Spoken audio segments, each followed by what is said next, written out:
వెస్టిండీస్తో test series ముగిసిన వెంటనే team India Australia పర్యటనకు వెళ్లనుంది. అక్టోబర్ 19 నుంచి మళ్లీ రోకో జంట బరిలోకి దిగబోతోంది. అయితే ఈ పర్యటనలో టీమిండియా 3 వన్డేలతో పాటు 5 టీ20ల సిరీస్ కూడా ఆడబోతోంది. ఇప్పటికే ఈ సిరీస్లకు సంబంధించిన వేర్వేరు భారత జట్లను సెలక్షన్ కమిటీ ప్రకటించేసింది. టీమిండియా వన్డే కెప్టెన్సీ బాధ్యతల నుంచి రోహిత్ శర్మను తప్పించి శుభ్మన్ గిల్కు ఇచ్చిన సంగతి మనకు తెలిసిందే. శ్రేయస్ అయ్యర్ వైస్ కెప్టెన్గా నియమితమవగా కోహ్లీతో పాటు రోహిత్ ఆటగాడిగా జట్లో చోటు దక్కించుకున్నాడు. వన్డే ప్రపంచ కప్ 2027 టోర్నీని దృష్టిలో పెట్టుకుని కెప్టెన్సీ మార్పు చేశామని చీఫ్ సెలెక్టర్ అగాకర్ వెల్లడించాడు. ఆస్ట్రేలియా సిరీస్తోనే ప్రపంచ కప్ ప్రణాళికలు ప్రారంభమవుతాయని పరోక్షంగా హింటిచ్చాడు. దాంతో ఈ సిరీస్లో బరిలోకి దిగే టీమిండియా కాంబినేషన్పై సర్వత్రా ఆసక్తి నెలకొంది.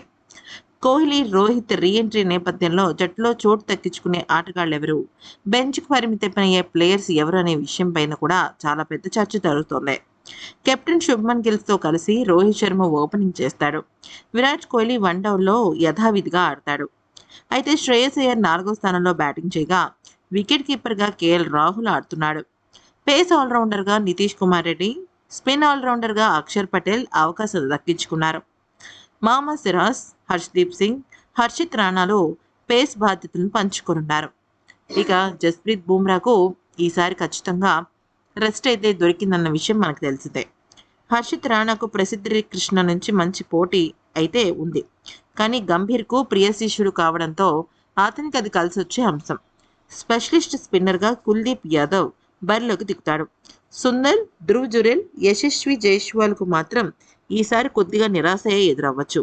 ప్రధాన ఆటగాళ్లు గాయపడితే తప్ప ఈ ముగ్గురిని కూడా తుది జట్టులో తీసుకునే అవకాశం దాదాపుగా లేదని చెప్పుకోవాలి.